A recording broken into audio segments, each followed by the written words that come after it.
Most people cry when they get a divorce petition. I opened the drawer, pulled out a calculator, and started a spreadsheet.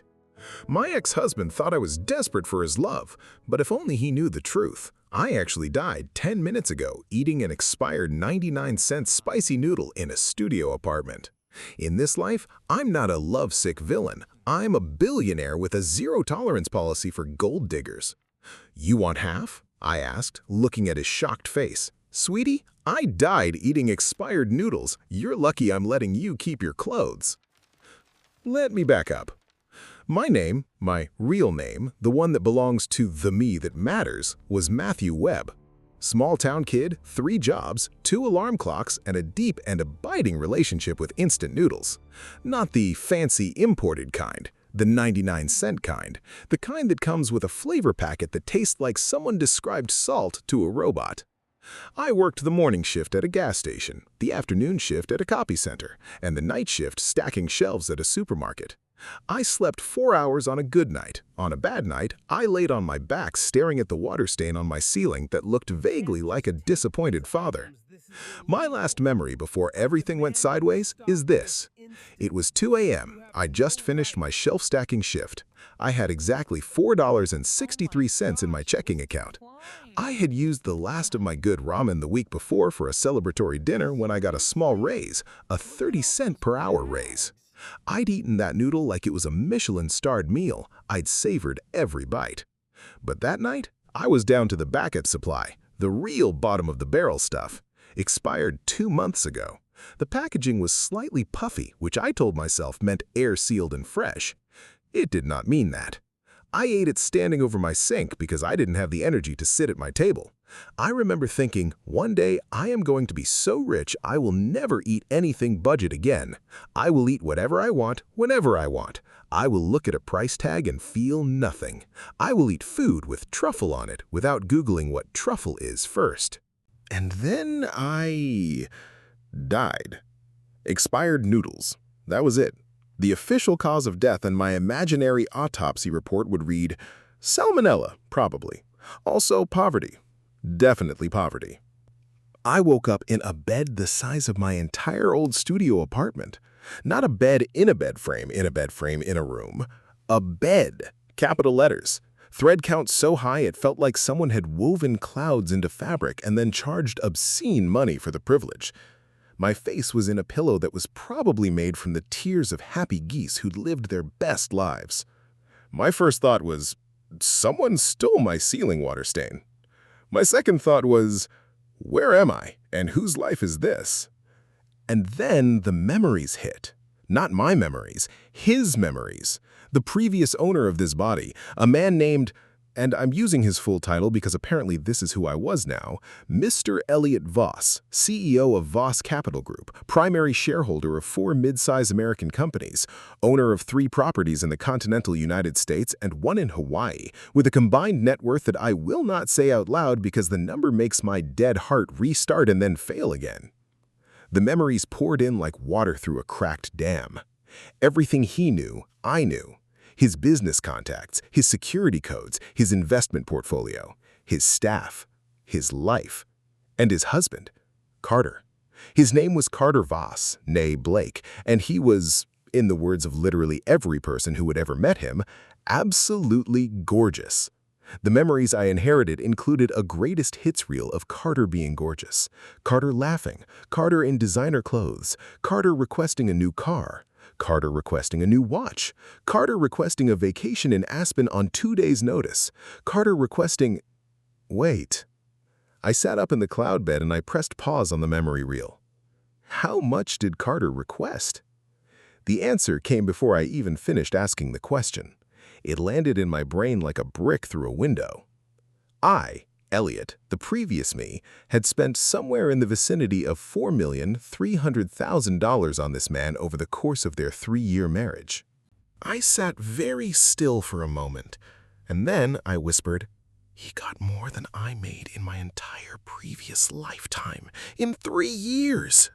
And then I whispered, I worked 3 jobs and almost starved to death, and this man spent $4,000 on a single candle? And then I was not whispering anymore. That was the moment Carter walked in. He was wearing a robe, my robe, silk, probably cost more than my old car, and he had the expression of a man who had already decided how this scene was going to go. That particular face, the one that said, "I have the power here, and I'm about to remind you of that." He dropped a stack of papers on the bed, thick, formal, already notarized on several pages. "I want a divorce," he said, "and I want you to sign the asset transfer before I file." He waited. He crossed his arms. He had practiced this. I could see it. He had practiced the pose, the distance, the flat affect of someone who had already decided to leave and just wants the transaction to be clean. Except he hadn't left yet, which meant, and my accountant brain activated at speeds it had never hit during my previous life, he wanted the asset transfer signed before the divorce was filed. He wanted the asset transfer first. I picked up the divorce papers. Carter's eyes flickered. He expected crying, he expected begging, he expected the performance that the old Elliot had apparently given during every single one of their fights, which, per the inherited memories, were frequent and always ended with Elliot apologizing and buying Carter something expensive. I read the papers. I looked at the asset transfer he wanted me to sign. I picked up the pen on the nightstand. Carter started smiling. I signed the divorce papers. Only the divorce papers. I handed the asset transfer back, unsigned, and tucked the rest of the documents under my arm. "There you go," I said. "Divorce signed. You can file whenever you want." Carter blinked. "What about the assets?" "I don't know what you're talking about," I said pleasantly. "I just signed the divorce papers you requested. That's what you wanted, right? A divorce?" He stared at me. I stared back. And I watched the exact moment he realized the assets weren't in his hands. If I filed this, all he'd get was whatever the courts decided. And whatever the courts decided depended entirely on what assets were verifiably in my name at the time of filing, which meant he had just handed me the paperwork but had not yet secured a single thing. "Actually," Carter said, and his voice had shifted completely. I was upset. I wasn't serious. You know how I get when I'm upset." He picked up the divorce papers. He tore them, slowly and deliberately, like a man who believed his own theatrical performance. "Lover's quarrel," he said.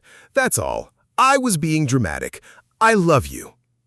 He smiled at me, the full wattage smile, the one that had apparently worked, per the memories, approximately 47 times before. I smiled back. "Of course," I said. "I understand completely." What I was thinking, "Perfect, you just bought me time." Leo was standing outside the bedroom door. This I knew from the memories. Leo Park was Elliot's personal assistant, executive aide, and the closest thing to a real friend that the original Elliot had ever had. He'd been with Elliot since they were 22, when Leo had graduated from the same college 2 years ahead of Elliot and come back looking for a job. He'd never left. Per the memories, Leo's resignation letter had been written, revised, and sitting in his desk drawer for the past 8 months. I opened the bedroom door. Leo was in fact standing there, tall, composed, with the expression of a man who had been bracing for impact for several years and had simply gotten very good at absorbing it. He had a tablet in one hand and a document in the other. "Sir?" he said. "Are you—" He stopped. He looked at me. Something shifted in his face, a very small recalibration. "Are you all right?" "Leo," I said, "how much money did I spend on Carter in total? Every account, everything. Round up to the nearest 1,000. A longer pause. Leo's expression was unreadable, but I saw his grip on the tablet tighten slightly. "Sir, I've been trying to discuss this with you for approximately—" "Leo, the number." He looked at me for 3 full seconds. Then he pulled up a file on his tablet and handed it to me. I looked at the file. I gave myself exactly 15 seconds to feel everything. Then I handed the tablet back.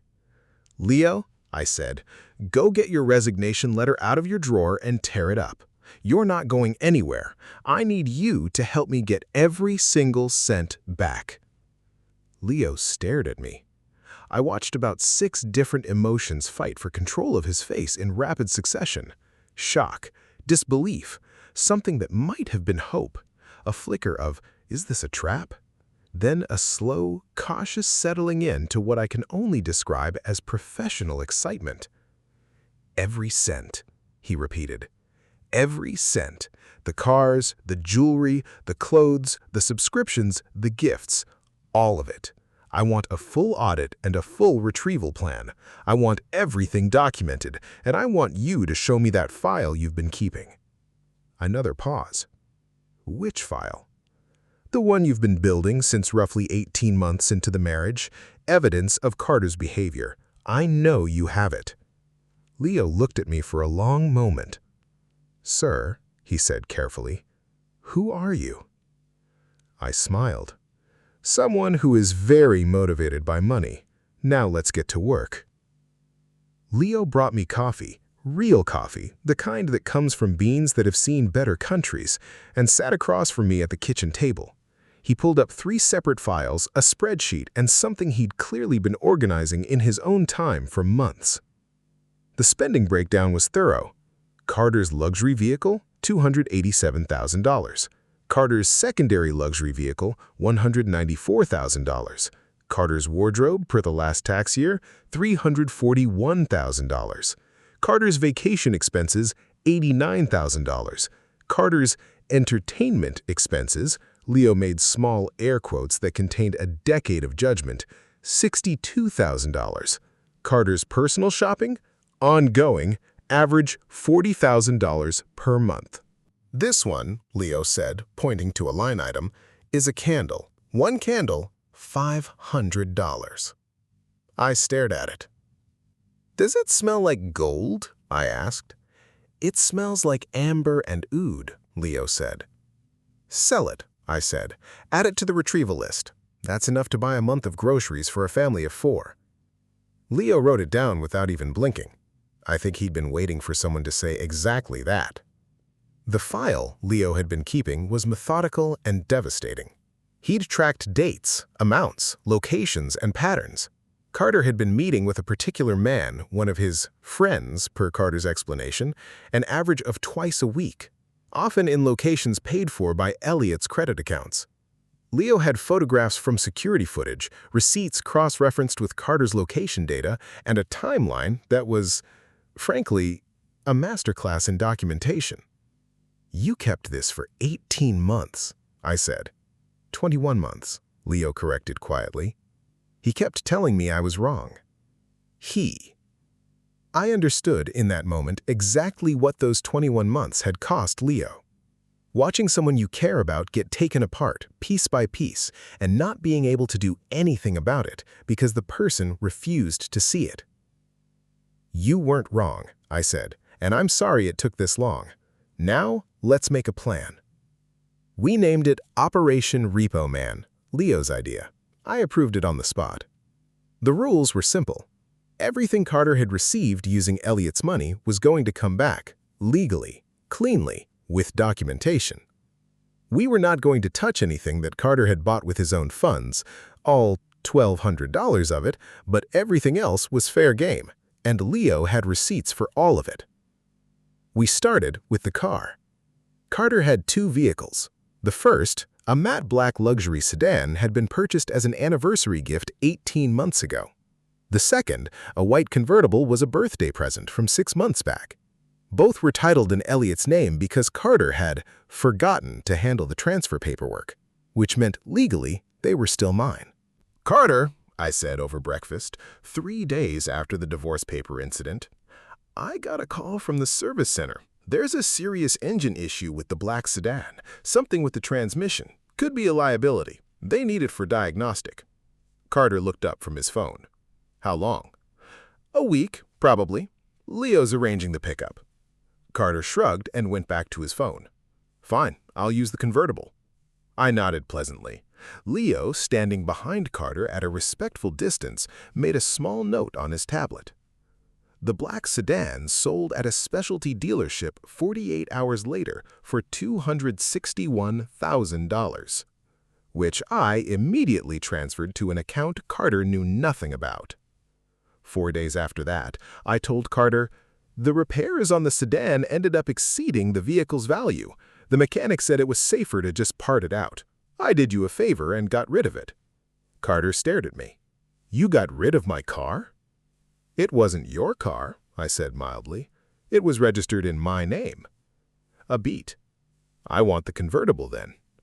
Carter said, "Funny you mention that. That recall just came in too." The convertible had a recall notice that I had Leo identify, which was real and valid, and technically a safety issue, and which Carter had never cared about until this moment. We submitted the vehicle for the recall process, during which Leo quietly sold it. Carter now had no car. He came to me about this. He was irritated in the careful way of someone who is trying very hard not to seem greedy while also being very greedy. "How am I supposed to get around?" he asked. "There's a bus, very reliable. Also, the company car service is available for business-related travel, and I've added you as an approved passenger." "A bus," Carter repeated. "Very good buses," I said. "Air-conditioned." Next, the credit accounts. Carter had 3 supplementary cards on Elliot's accounts. Combined monthly spending limit, $80,000. Yes, $80,000 per month. Supplementary cards. I had them all canceled and replaced with a single card on a new account. Limit, $500. The moment of truth came 11 days later at a department store in Midtown. Carter had gone shopping with 2 of his friends, the word friends here doing serious heavy lifting, and had selected approximately $8,000 worth of merchandise. He handed over the card. The card declined. He tried again. Declined. He called me from the store. "Elliot, there's something wrong with my card." I said thoughtfully. "Try the other one." "There is no other one. This is the only card I have." "Oh, that's right. I consolidated the accounts. Good for financial management, you know. Minimalism is really trendy right now. Very on brand for the modern consumer." "Elliot!" "The limit is $500. That should cover essentials." Long silence. "I have $8,000 worth of merchandise on the counter." "That does sound above the limit," I agreed. I heard something crash in the background, his friends' voices, faint, asking if everything was okay. Carter said something in a clipped, controlled tone that was too quiet for me to hear. "I'll look into it," I said. "Take care." I hung up and looked at Leo across the room. Leo was looking very intently at his tablet, but his jaw was doing something that might generously be described as an attempt not to smile. The closet audit was Leo's personal masterpiece. We sent Carter a formal notice on company letterhead, drafted by Leo, reviewed by a very expensive and very discreet attorney, that a mandatory financial review had determined that several items in Carter's possession had been purchased using Voss Capital operating accounts and therefore needed to be inventoried and assessed for company records. Carter called me in a fury. "My clothes? You're auditing my clothes?" "Not all your clothes, just the company-funded ones, for compliance. Everything in this closet was a gift." "Gifts given from company accounts are classified as disbursements," I said. "Leo will explain the accounting framework. It's a new IRS interpretation. Very inconvenient timing." Leo arrived at the Penthouse apartment, the apartment Elliot had leased for Carter, which was also in Elliot's name, at precisely 9 a.m. on a Wednesday. He wore his best suit. He carried a clipboard and a rolling inventory rack. He had brought 2 colleagues who were real Voss Capital employees who had been told only that they were assisting with an asset review and had not been told what kind of assets. Carter met them at the door in a fury. Leo was politely, professionally, serenely unmovable. "Mr. Blake, I appreciate your cooperation. If you could just direct us to the primary wardrobe area, we'll try to be as efficient as possible." Per Leo's report afterward, the audit took 4 hours. They recovered 22 watches, 68 suits, 41 pairs of shoes, 11 bags, and enough accessories to open a small boutique. They also took back a selection of cufflinks, 2 designer belts, and a half-empty bottle of cologne that had cost, per the original receipt, $1,400. I almost left the cologne, Leo told me afterward. It seemed petty. That cologne is 300 meals, I said. We're taking it. Leo nodded. I could tell he was pleased. I thought you'd say that. The apartment itself was the next move. The lease was in Elliot's name. The furniture had been purchased by Elliot. The utility accounts were in Elliot's company name. Carter lived there as a guest, legally, and while we weren't going to throw him out, we needed him comfortable and unsuspecting for a few more weeks. We could certainly begin renovations. I told Carter the building's management had flagged some structural concerns in the unit and that we needed to do some repairs.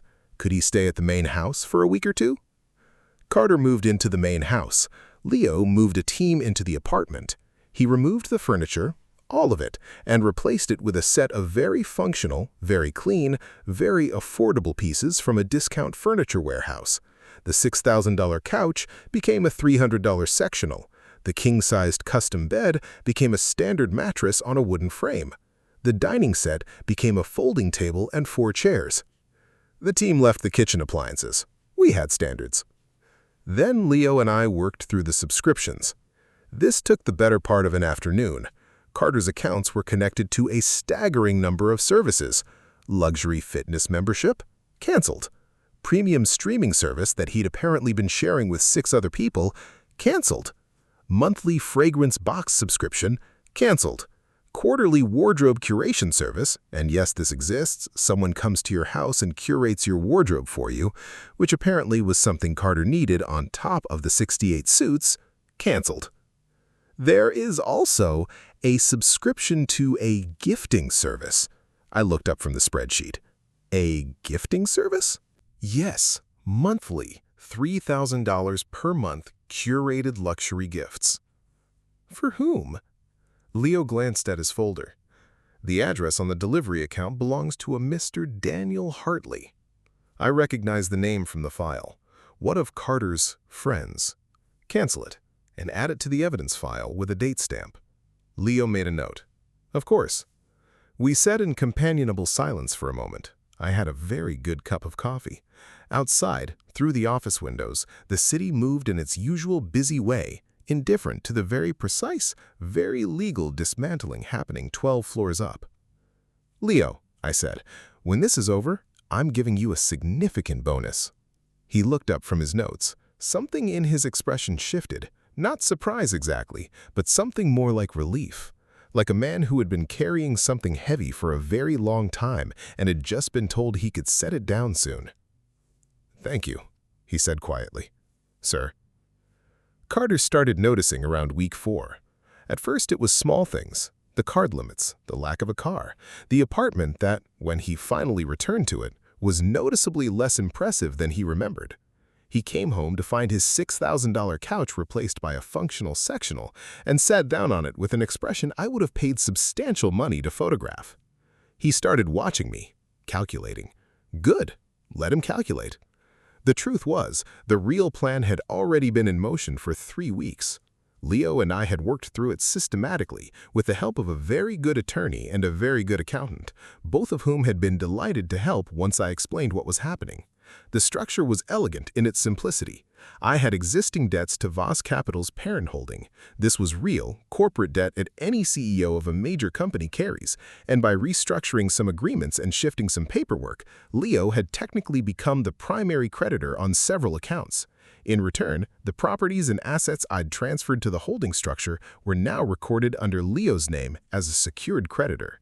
All completely legal, all completely documented, all completely boring looking on paper, which was the point. On paper, Elliot Voss currently had a net worth slightly less than his monthly dry cleaning bill. Carter hired a private investigator somewhere around week 6. We knew because the investigator was not particularly subtle, and Leo had security footage of someone photographing the parking garage from a suspiciously parked vehicle. We didn't interfere. Let him find whatever he found. What he found would be a man whose assets were tied up in corporate debt and restructuring that had been, paperwork-wise, going on for the better part of a year. Carter's demeanor changed. The ease dropped. The certainty dropped. He started being nicer to me. This was a tell because Carter was never nice to me unless he wanted something, and started asking careful, indirect questions about financial security and our future together. I was very vague and very optimistic in response. Oh, things are being restructured. It takes time. The business is in a complex phase. Carter nodded. He smiled. He believed none of it. But he also didn't have proof of anything, because there was nothing to prove. Every document Leo and I had moved was legitimate. Every transfer was documented. Every restructuring was real. We had not done anything wrong. We had simply decided to be organized. The moment of decision came on dinner on a Thursday night. Carter had cooked, which was unusual, and had set the table properly, with candles, which, given our recent history of what candles cost, gave me a brief moment of cardiac concern. But these were regular candles, supermarket candles, Carter's personal funds at work. He had made a decision. I could see it before he said a word, the particular stillness of someone who has practiced their opening line. "Elliot," he said, "I think we need to talk about us." I put down my fork. "Of course." "I've been doing a lot of thinking," he said, "and I feel like, in recent weeks, things have changed between us. Financially, I mean. I feel unstable." "I hear that," I said. "It's been a difficult period for the business." "I just feel like we're not compatible," Carter said, "in terms of lifestyle." I watched him. He was choosing his words carefully. He was trying to get to divorce without being the one to say it, because in his mind, if he could position it as a mutual incompatibility, the division of assets would be cleaner. "Are you suggesting we separate?" I asked. Carter met my eyes. "I think it might be for the best." I nodded slowly, like a man genuinely processing painful information. "If that's what you want," I said, "I want you to be happy." Carter's expression was, briefly, confused. He'd expected more resistance. He'd expected negotiation or begging, or at least some evidence of feeling. "I'll have the papers filed," Carter said. "All right," I said. I picked up my fork. The food was actually decent. "Would you like some more salad?" The second set of divorce papers arrived on a Tuesday morning, official, filed correctly this time. Carter had hired a divorce attorney, a good one, unfortunately, but not as good as mine, and the paperwork was clean and professional.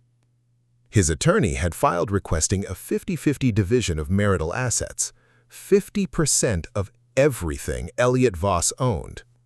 I signed my copy at 9 a.m. and had Leo file it by 10. Here is the beautiful, simple truth about the divorce proceedings. Carter's attorney had made their case based on the assumption that Elliot Voss had the same net worth he'd had 3 years ago when the marriage began.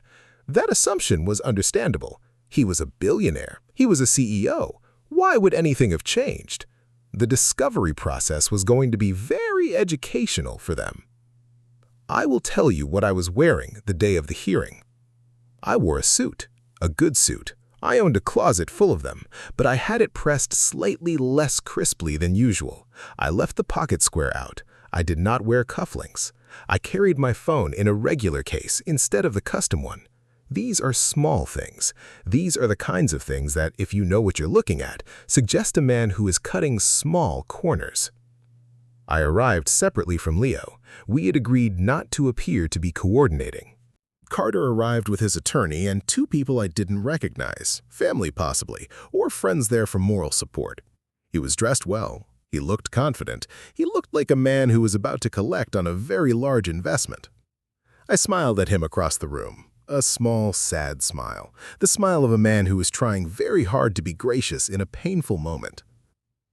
Carter looked away. The hearing began. Carter's attorney was efficient. She presented the marital timeline, the lifestyle records, the spending history, all of which she had obtained through discovery, and made a clear and competent case that this marriage had involved a shared life at a certain financial level, and that Carter was entitled to 50% of the marital estate. She was a very good attorney. She was about to have a very bad afternoon. My attorney, a composed, quiet woman who had been doing this for 30 years and had the serene confidence of someone who has seen everything twice, requested the opportunity to present the current financial picture. The court agreed. She presented the first document, a full accounting of Elliot Voss's current assets, which were, on the date of filing, 0 real property, 0 vehicles titled in his name, 0 significant liquid assets, and outstanding debt owed to various creditors including the primary holding company managed by one Leo Park, totaling approximately $47 million. Carter's attorney frowned. She asked for clarification. Leo's attorney, he had his own attorney, very thin, very precise, extremely calm, confirmed the debt. The judge looked at the documents. He looked at Carter's attorney. He looked at my attorney. He had the expression of a man who has been doing this for a long time and has seen creative accounting before, and who is now processing whether what he is looking at is illegal, unusual, or simply uncommon. The marital estate, my attorney said calmly, is valued at approximately negative $47 million, given existing creditor claims. If the petitioner is requesting 50% of the estate, he is requesting 50% of the debt. Carter's attorney went very still. Carter went very pale. "Your Honor," Carter's attorney said, in the tone of a woman recalculating in real time, "we'd like to request a brief recess to review these documents." The court granted it. Carter grabbed his attorney's arm the moment they stepped into the hallway. I couldn't hear the conversation, but I could see it through the glass panel in the door. Carter's gestures were sharp. His attorney's responses were measured. At one point, she showed him something on a document, and Carter's expression went through approximately 6 stages of grief in about 40 seconds. I sat at my table and waited. Leo, across the room in the gallery, caught my eye briefly and then looked back at his phone. They came back in. Carter's attorney requested permission to withdraw the 50-50 petition and substitute a more limited claim based on spousal support. My attorney was ready for this. The spousal support calculation was based on current income and assets. My current documented income was a management salary, modest by the standards of the life I'd been living, but real, and no additional assets. The resulting spousal support figure was not 0, but it was, for a man who had spent 4 years expecting to inherit half a billionaire's estate, essentially a rounding error. Carter's attorney delivered the final number to him at the table. I watched his face. In my previous life, I had once celebrated getting a 30-cent raise by eating slightly better noodles for a week. I understood, in my bones, the relationship between expectation and reality. Carter was learning it right now. There is a postscript to this story, and it happened 3 weeks after the divorce was finalized. Carter had moved out of the penthouse, which I reclaimed, and had relocated to an apartment he was renting himself on his own budget for the first time in 4 years. I had no interest in rubbing his face in that. The courts had handled everything cleanly, and the documentation Leo had prepared meant there was nothing to contest. But Carter made one final mistake. He gave an interview.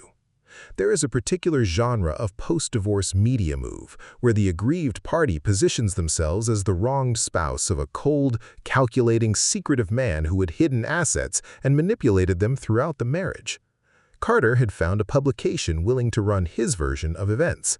The headline, I'm paraphrasing, was something about a beautiful marriage destroyed by a ruthless billionaire who had engineered a fraudulent financial scheme. He named me. He named Leo. He implied, without saying it directly, that the asset restructuring had been designed specifically to defraud him. Leo saw it first and sent me a very calm text message that simply said, "He published." I sent back, "Good. Respond." Leo had been sitting on the complete file for months. The documented evidence of Carter's spending on Daniel Hartley, the concurrent timeline, the receipts, the security footage cross-referenced with dates and locations. Everything organized and ready for exactly this moment. Because Leo was thorough, conference or release a statement with emotional language or make any claims that couldn't be verified by 3 separate documents. He sent the file, through his attorney, to the same publication. He offered them the records. He let the numbers speak. What the records showed, and what the publication, to their credit, actually published in the follow-up piece, was a very clear spending pattern that did not match the narrative of a devoted spouse. What they showed was a man who had spent 4 years of someone else's wealth on a life that included a parallel relationship funded by gifts from the primary account. What they showed was the complete documentation of the asset retrieval, all legal, all documented, all verifiable, and the absence of any financial manipulation. What it showed in the end was just the math. The math had always been there. Carter had simply assumed no one would ever organize it. He had forgotten that he'd married a man who died doing mental accounting for how many noodles he could afford that week. I have always been good with numbers. The week after the settlement was finalized, Leo and I went to dinner. Not a business dinner, not a working dinner, an actual dinner at an actual restaurant where the entire point was to sit and eat food that tasted good and cost enough to make a version of me from a previous life quietly pass out. We went to a place with tablecloths that cost more per square foot than my old studio apartment. We sat by the window. The city was doing the things cities do at dusk, where everything goes gold and the chaos gets beautiful for exactly 20 minutes before it just goes back to being chaos. Leo ordered the salmon.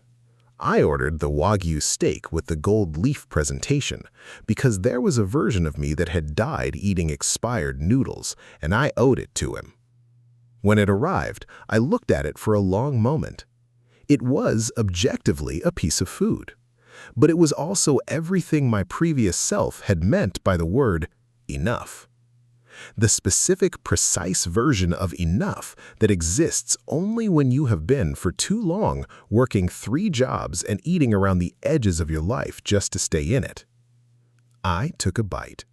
Leo was watching me with the expression he sometimes had, careful, attentive, like someone reading a situation they're not sure how to enter. Good? He asked. Genuinely incredible, I said. How many ramen packs is this? Don't tell me. Approximately 600, he said anyway. Leo, you said don't tell me. You were going to calculate it yourself. He was right. I was already doing the math. We were quiet for a moment. Outside, someone drove past with music up too loud. A couple walked by with a dog that was extremely confident about its direction. Normal evening, normal city, completely normal people eating 600 ramen-equivalent steaks and not talking about the fact that we had just spent 4 months methodically and legally dismantling a man's plan to inherit a fortune he'd never earned. Leo? I said. Sir? We won. He was quiet for a beat. Then, we won. I raised my water glass. He raised his.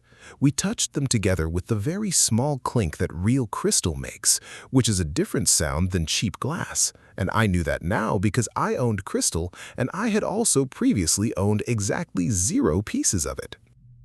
Here is what I want to tell you, if you are listening to this story the way I have come to think of it, as a thing that happened and that I am now, in some form, recounting. I came into this life as an interloper, a man who died eating bad food and woke up in someone else's carefully constructed disaster. I had no plan. I had no roadmap. I had only the reflexes of a person who had spent decades calculating whether he could afford to eat that week, and the specific, permanent knowledge that money is not love, and anyone who uses one to simulate the other is not to be trusted. Carter trusted that I would always want him more than I wanted anything else.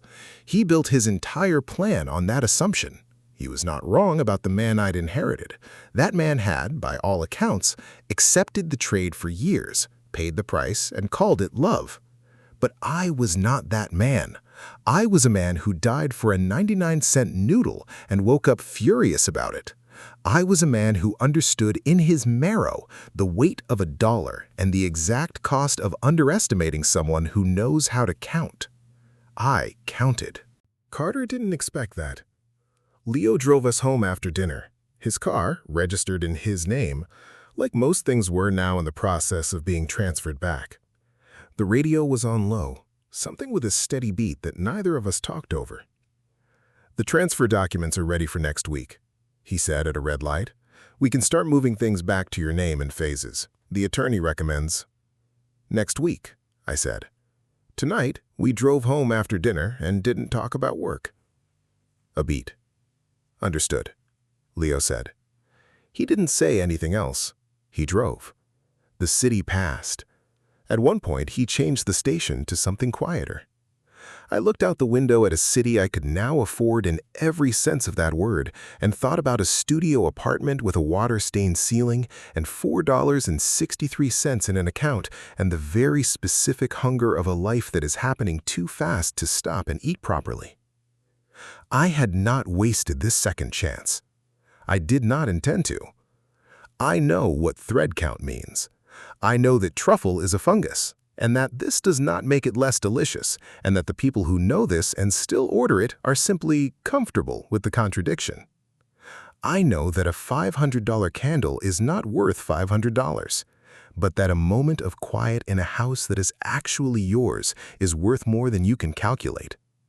I know that Leo takes his coffee black and his victories quietly, and that he has kept every receipt from the past 21 months in a folder labeled, with characteristic efficiency, reference materials. I know that the bus, as I told Carter, is actually very reliable and quite comfortable, though I have not personally taken it because I own a car now, technically through Leo, who will return it to me when the paperwork is fully settled, which is fine because I trust him with it. I know that a man who has been watching you destroy yourself for 21 months and stayed anyway has made a choice, and choices like that cost something, and the cost should be acknowledged. I know that when I told Leo his bonus was significant, I meant it, and when the accounts were settled and the transfers complete, the number I wrote was one that made him go very still for a moment and then say, "Sir, this is—" And I said, "It's correct." And he said, "It's too much." And I said, "Leo, you kept the file for 21 months." And he did not argue further. What I did not know, coming in, how to live inside money without being grateful for every piece of it. What I learned? The gratitude is fine. The gratitude is actually good. A man who knows what it costs is a man who doesn't waste it. Carter wasted it. Carter looked at the fortune he'd been handed access to and saw a floor, not a ceiling. He saw the minimum he was owed rather than something worth tending. I came in with nothing and treated it like a gift. That is ultimately the difference. One final note. Last week, walking through a grocery store, I do this sometimes just to walk through a grocery store the way normal people do, because in my previous life, the grocery store was a place of calculated triage. I stopped in the noodle aisle. They still sell the 99-cent ones, the exact brand, the expired adjacent ones, the ones that taste like someone described salt to a robot. I stood there for a moment. Then I put 2 packs in my cart. Not because I needed them, not because I was going to eat them. I don't know what I was going to do with them, honestly. Maybe just have them. Maybe just know they were there. The cashier scanned them without comment. 2 99-cent noodles in a cart that also contained Wagyu beef and a $40 block of aged cheese and a bunch of flowers from the nice section. I paid for it all without looking at the total. That's the whole story. Died broke, woke up rich. Ex-husband got half of nothing. And Leo, quiet, methodical 21 months of receipts Leo, drove me home. The end.